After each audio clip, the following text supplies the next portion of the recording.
مساء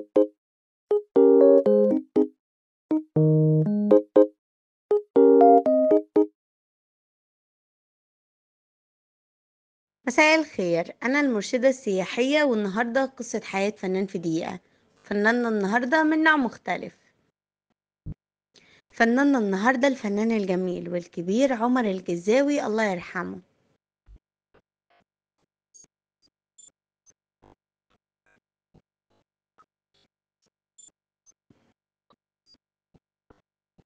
تاريخ ميلاده 24 ديسمبر 1917.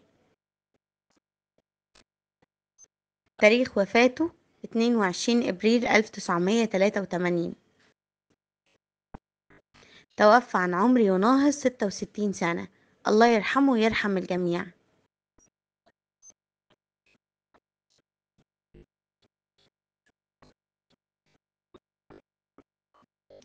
مطرب وممثل مصري، ولد في عام 1917 في محافظة الجيزة.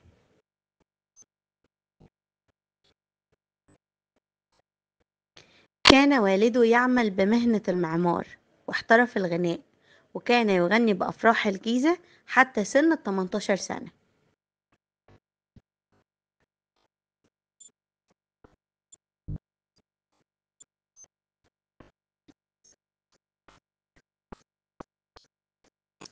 بدأ العمل في شارع الهرم، ومن هنا اكتشفوا الفنان علي الكسار، وبدأ الجزاوي مسيرته الفنية.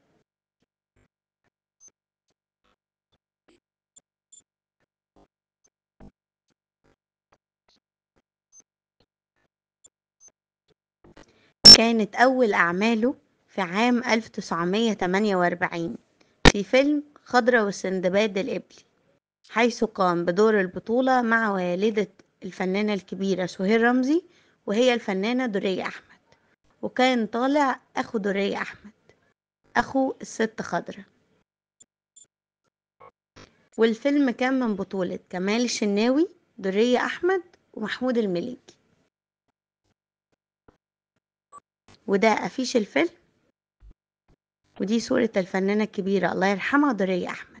كون الجزاوي فرقة استعراضية، وكان بيشتغل في الشتاء على مسرح الأزبكية، وفي الصيف كان بيعرض على مسرح اسكندرية. والفرقة دي حققت إيرادات كبيرة جدا، وكان ليها اسمها في السوق.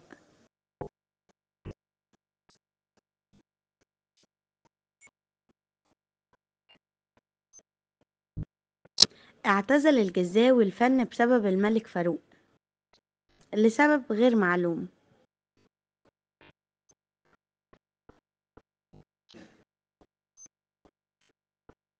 سافر الجزاوي إلى العديد من الدول الأوروبية، وقدم على مسارح كتيرة جدا كثير من أعماله، ومن أهم المسارح دي مسارح فرنسا. ومن أشهر أغانيه اتفضل قهوة أنا متشكر، اتفضل قهوة عندي قضية في الكلية.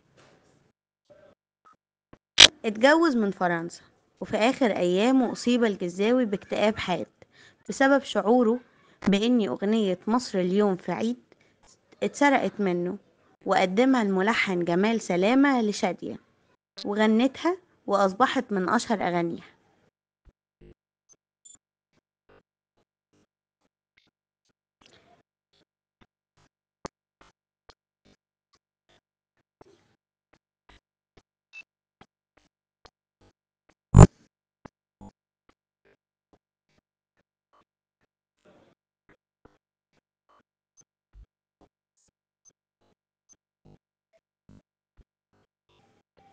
اشتهر بالغناء في الأفراح الشعبية.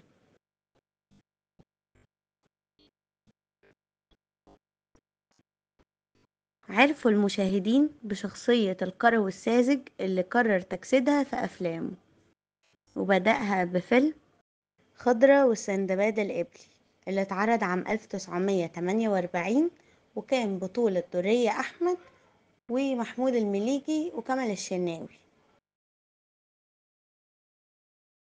اسمه بالكامل عمر سيد سالم.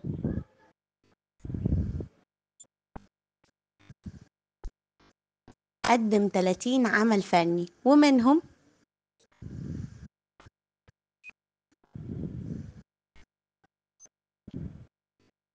أنا الدكتور، الست نواعم، المتهم، طار بايت، الكيلو 99، أسعد الأيام، أرض الأبطال،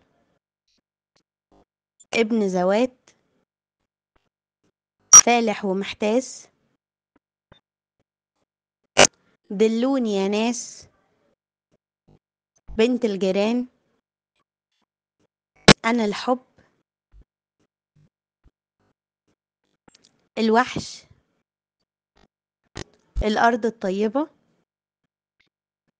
الحب المكروه، بيني وبينك، المقدر والمكتوب، اللقاء الأخير، المنزل رقم 13، المساكين، الزهور الفاتنة، مجلس الإدارة، لسانك حصانك، أموال اليتامى، خد الجميل، حلال عليك، حضرة المحترم، يوم في العالي، خضرة والسندباد الإبلي، تاكسي الحصاوي. ولأني قصة حياة الفنان لا يمكن تكون في دقيقة، وعشان كده استنونا في قصص حياة الفنانين اللي جاية. يا ترى هنتكلم عن مين؟ سلام عليكم.